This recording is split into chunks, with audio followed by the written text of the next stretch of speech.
Comme promis, je vais vous faire un petit point sur mon CTO, sur mon compte titre, sur lequel j'ai pas la même stratégie que sur mon PEA.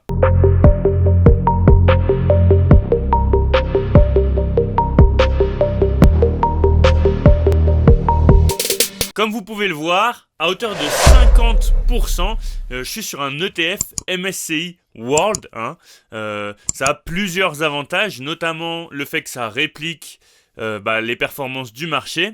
Aussi qu'il y a peu de gestion, peu de frais de gestion, du moins sur celui que j'utilise. Je vous montre ça juste après.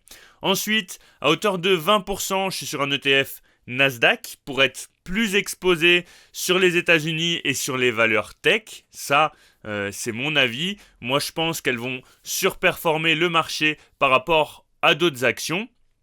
Ensuite, à hauteur de 10%, je suis positionné sur l'action Microsoft. Je vais vous expliquer pourquoi en analysant l'action.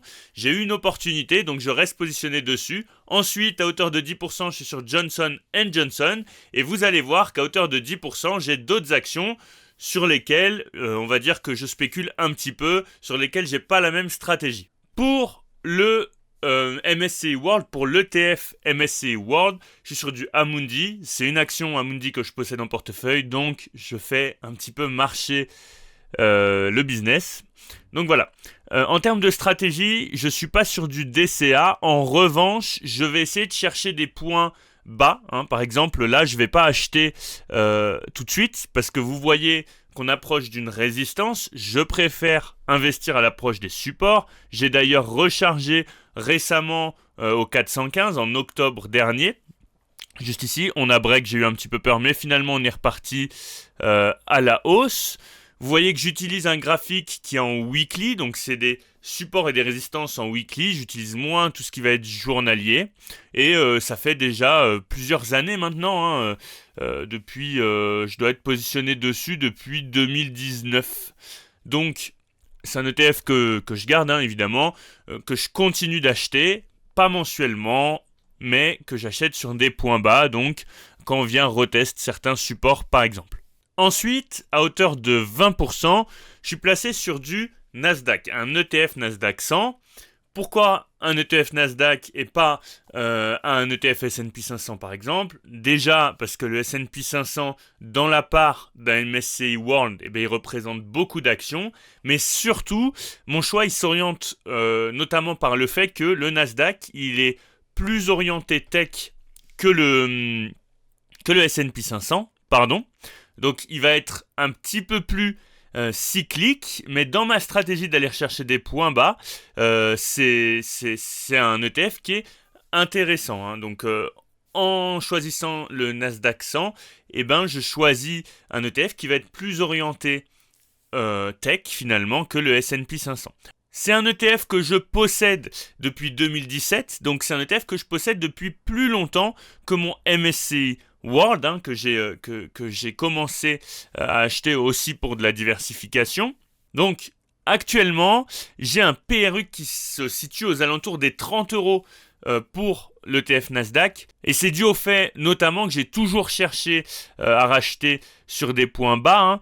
Par exemple, j'ai racheté ici au 45,3. J'ai aussi racheté ici, d'ailleurs mon ordre n'est pas passé à grand chose aux alentours des 40,6. Depuis que ça a remonté, j'ai pas encore acheté, j'ai même pas bénéficié du retour là sur le support juste ici. Actuellement, comme vous le savez, c'est pas un niveau où je vais acheter parce qu'on est proche de notre support. Il a à peu près la même configuration quand même que le MSCI World, comme vous pouvez le voir si vous comparez les deux graphiques. Donc voilà, une stratégie de diversification avec des ETF, MSCI World et Nasdaq pour ma part. Ça n'engage que moi, évidemment. Je mise quand même pas mal et j'ai misé d'ailleurs, parce qu'aujourd'hui je suis quand même en belle plus-value, très belle plus-value sur cet ETF, sur les techs et notamment sur le boom de l'IA. En revanche, il faut quand même faire attention aux différentes crises qu'on a pu avoir. Je pense pas qu'on revive une bulle internet comme dans les années 2000 avec l'IA, mais voilà, faut quand même rester prudent. C'est pour ça que personnellement, je préfère essayer d'investir sur des points bas en lissant mon entrée, sachant que sur un ETF, il y a quand même beaucoup moins de risques que sur une action qui aurait par exemple des problèmes financiers ou autres. Alors, Microsoft, c'est pareil, c'est une société que je possède depuis longtemps, que j'ai rechargé pendant le Covid, pas exactement sur le point bas, mais pendant la chute du Covid, que j'ai aussi rechargé pendant la crise de la guerre en Ukraine. Pour Microsoft, j'ai un PRU qui se situe aux alentours des $200, notamment parce que j'ai quand même bien rechargé aux alentours des 246, mais aussi aux alentours des 275. Depuis, j'ai pas rechargé. Donc, j'ai un PRU qui me convient très bien. C'est une action que je garde sur le long terme, déjà de par ses fondamentaux, de par sa situation par rapport à la concurrence. C'est une entreprise qui est leader mondial et qui a un gros avantage concurrentiel par rapport à ses concurrents. C'est une entreprise que je garde à très long terme, aussi pour bénéficier du dividende qui est détaché trimestriellement. Et vous voyez que c'est un dividende qui est augmenté d'année en année. Et vous savez que c'est dans une partie de ma stratégie, c'est aussi ce que je recherche. Donc vous voyez, en 2018, on avait un dividende de 1,72 €. Actuellement, on est à 2,79 €. Donc moi, c'est quelque chose qui me convient. C'est une entreprise que je garde sur le long terme. Et ça me permet notamment de bénéficier de la croissance moyenne du dividende qui est quasiment de 10% tous les ans. Je ne vous refais pas toute l'analyse fondamentale, mais vous voyez qu'on a un ROE qui est excellent. On est à 40% de return on equity. Donc on a une très très bonne rentabilité. On a une situation financière qui est très intéressante malgré les nombreux investissements qu'effectue l'entreprise. On a un chiffre d'affaires, un revenu qui est en croissance, et ça c'est une très bonne chose. Vous voyez que la dette est maîtrisée, on a plus de cash que de dette, donc c'est une excellente chose. En termes de business, vous voyez qu'on est sur tout ce qui va être du cloud, tout ce qui va être aussi la création de processeurs, la création aussi d'applications et tout ce qui va être lié aux services que propose l'entreprise. Un petit point d'attention, c'est effectivement que l'action, elle a une croissance qui est supérieure à la croissance des revenus. C'est pour ça que personnellement, je préfère être patient pour acheter et acheter sur des points bas. Comme vous le savez, ma psychologie sur le marché, c'est de pas acheter finalement avec les gens qui sont optimistes et qui achètent très haut, mais ça va être plutôt de vendre à ces personnes-là qui achètent très haut finalement, et moi plutôt d'acheter quand les pessimistes sont le plus présents, quand les gens se disent « Ah, cette action-là, c'est fini », etc., etc. Je vous ai déjà fait récemment l'analyse de Johnson & Johnson. C'est une entreprise que je possède aussi depuis assez longtemps, avec un PRU qui se situe actuellement aux alentours des 140 €. Vous voyez qu'on est quand même récemment revenu le titiller. C'est possible que à terme, je me retrouve en moins-value si l'action continue de descendre. Mais pour moi, c'est une société qui a d'excellents fondamentaux, comme vous pouvez le voir. Pareil, un ROE qui est exceptionnel à 47%.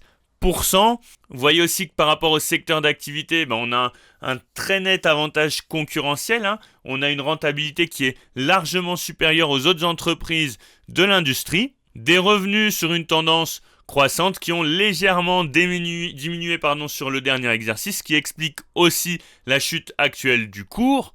Vous voyez que par rapport à Microsoft, on a une dette qui est plus élevée par rapport au cash, mais c'est pas comparable dans le sens où Microsoft déjà a une situation exceptionnelle, mais aussi dans le sens où le secteur d'activité de J&J nécessite de gros investissements, parfois plus importants que dans le milieu de la tech. En termes de business, vous voyez qu'on est effectivement sur des produits médicaux, ça va de l'innovation médicale à la technologie médicale aussi, tout ce qui va être la technologie dans le médical, ça peut être des instruments de mesure, mais ça peut être aussi plein d'autres choses. Et enfin, la santé des consommateurs, donc avec des médicaments peut-être un petit peu plus ciblés. Pour Johnson & Johnson, j'ai récemment rechargé sur le support des 145. J'avais un ordre qui était placé à 146 euros. J'avais pas commencé à recharger au 160. Voilà, je viens seulement de commencer à recharger. Et si on vient retaper le support des 137, eh ben, j'aurai aussi un ordre qui sera placé. Je l'ai pas encore placé, mais si on vient à casser le support des 145, je le placerai. On a aussi un dividende qui est assez exceptionnel, avec une croissance annualisée d'environ 6%, un rendement qui est un petit peu plus important que celui de Microsoft, on est sur du 3%, Microsoft on est sur du moins de 1%. Donc voilà, en termes de dividendes, il n'y a que du positif. Vous voyez qu'on est en croissance depuis des dizaines d'années. Donc voilà pour Johnson & Johnson. C'est un investissement que j'ai fait et que je garde, notamment du fait du vieillissement actuel de la population occidentale. Donc pour moi, ça reste quand même un secteur d'avenir. On va maintenant passer à mes 10% autres, entre guillemets, donc mes autres actions sur lesquelles j'ai plus tendance à jouer. Je ne vais pas toutes vous les faire parce qu'il y en a plusieurs, mais je vais vous en faire une petite partie. Et on va commencer par un petit exemple finalement de spéculation que j'ai pu faire récemment. Avec Applied Materials. C'est une action que je viens de vendre. J'avais un ordre placé à 163 euros juste en dessous de la résistance qu'on a là. Donc c'est une action que j'avais commencé à acheter ici à 97 euros, que j'ai rechargé aux alentours des 75 euros, et que j'ai vendu. Donc totale spéculation pour cette société qui a de très bons fondamentaux, qui a d'excellents fondamentaux, une base solide, leader dans son secteur d'activité, avantage concurrentiel. Vous voyez qu'on a un ROE de quasiment 50%, c'est énorme. Et vous voyez que par rapport au secteur d'activité, c'est d'autant plus important. Donc, comme je vous le disais, une activité qui a un gros avantage concurrentiel par rapport à son secteur d'activité. Un chiffre d'affaires qui est globalement en croissance, une dette qui est maîtrisée. Et vous voyez qu'on est quand même sur une entreprise qui est liée aux semi-conducteurs, etc. Ce qui explique aussi pourquoi je l'ai revendu, parce que je suis déjà pas mal exposé à ce secteur d'activité. Donc là, pour le coup, c'était vraiment de la spéculation. Je me suis beaucoup basé sur le GF Value que vous voyez juste ici.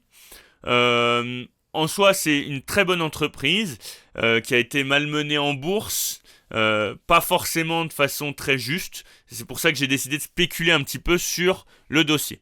Ensuite, on a l'action Caterpillar, sur laquelle j'ai un PRU qui avoisine les 130 euros. J'ai pas du tout rechargé depuis le Covid. C'est une action que je garde, aussi une des premières actions que j'ai possédées. Donc on peut aussi dire qu'elle fonctionne à l'affect.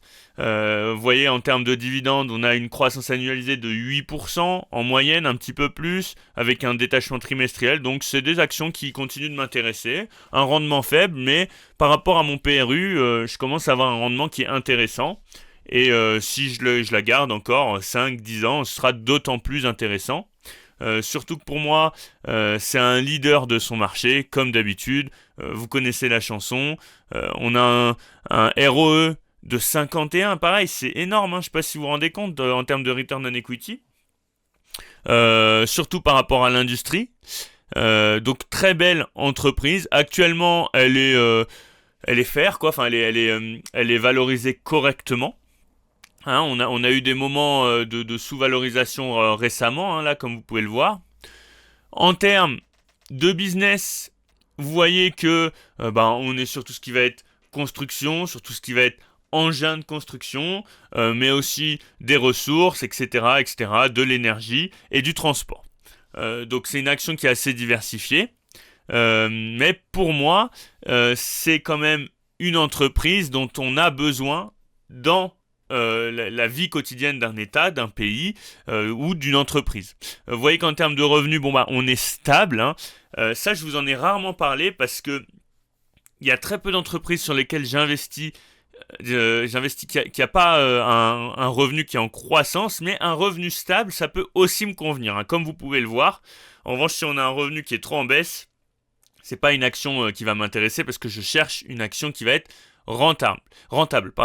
En termes de dette, c'est peut-être l'action qui est le moins, entre guillemets, safe, qui a la dette la plus importante par rapport à son cash disponible. Mon compte titre, je l'ai possédé avant mon PEA, finalement mon PEA est beaucoup plus récent. Il y a eu pas mal de modifications. Au départ, j'avais pas beaucoup d'ETF. Finalement, ma stratégie, elle s'est quand même vachement plus orientée vers les ETF parce que je considère que je connais mieux le marché du CAC 40 et le marché européen. Donc je préfère spéculer sur mon PEA. Vous voyez que sur mon PEA, vous le savez, je vous remets la vidéo juste là, mais sur mon PEA, j'ai pas du tout d'ETF. Donc effectivement, sur les marchés US et les marchés mondiaux, je préfère utiliser un ETF parce que je juge que c'est déjà plus safe. Même si ça m'arrive de spéculer ou ça m'est arrivé. Vous voyez que c'est quand même des entreprises que je possède depuis un moment. Quand je considère que mon PRU est intéressant, c'est des entreprises que je garde, ou quand je veux spéculer, ce qui reste rare, globalement. Effectivement, j'ai spéculé récemment, comme vous avez pu le voir, mais c'est pas quelque chose que je fais quotidiennement, ou même que je fais 1 à 2 fois par mois, c'est pas du tout le cas. Donc, comme je vous le disais, c'est un portefeuille que je regarde moins. Je le connais pas par cœur comme je connais mon portefeuille PEA par exemple. Actuellement, vous avez vu que ce que je recherche beaucoup, c'est beaucoup l'ETF MSCI World et l'ETF Nasdaq avec des ordres qui sont positionnés à l'avant sur les supports qui me paraissent personnellement intéressants. C'est tout à fait discutable. Donc c'est vraiment un portefeuille que je regarde très peu. Et sur lequel honnêtement, vis-à-vis duquel je dors honnêtement sur mes 2 oreilles. Je me fais pas trop de soucis vis-à-vis de la croissance mondiale ou même de la croissance des États-Unis ou encore de la croissance du secteur des technologies à très long terme. Vous savez que j'investis personnellement sur le long terme, donc minimum, très très minimum à 5, mais plus à 10 voire plus, plus à 10 ans voire plus. Donc voilà, personnellement, c'est un portefeuille qui me convient très bien. Même si c'est optimisable, comme par exemple avec Caterpillar, c'est peut-être l'action sur laquelle je suis le moins sûr de moi et sur laquelle je pourrais être amené à prendre mes plus-values et puis pourquoi pas à faire une réallocation de mon capital sur un ETF par exemple. C'est quelque chose que je vais certainement faire au cours de l'année. N'hésitez pas à liker, à commenter et vous abonner, c'est comme ça que fonctionne la chaîne. N'hésitez pas non plus à me donner en commentaire les actions que vous voulez que j'analyse. Moi je vous souhaite de très bonnes fêtes de fin d'année et je vous dis à bientôt pour une prochaine vidéo.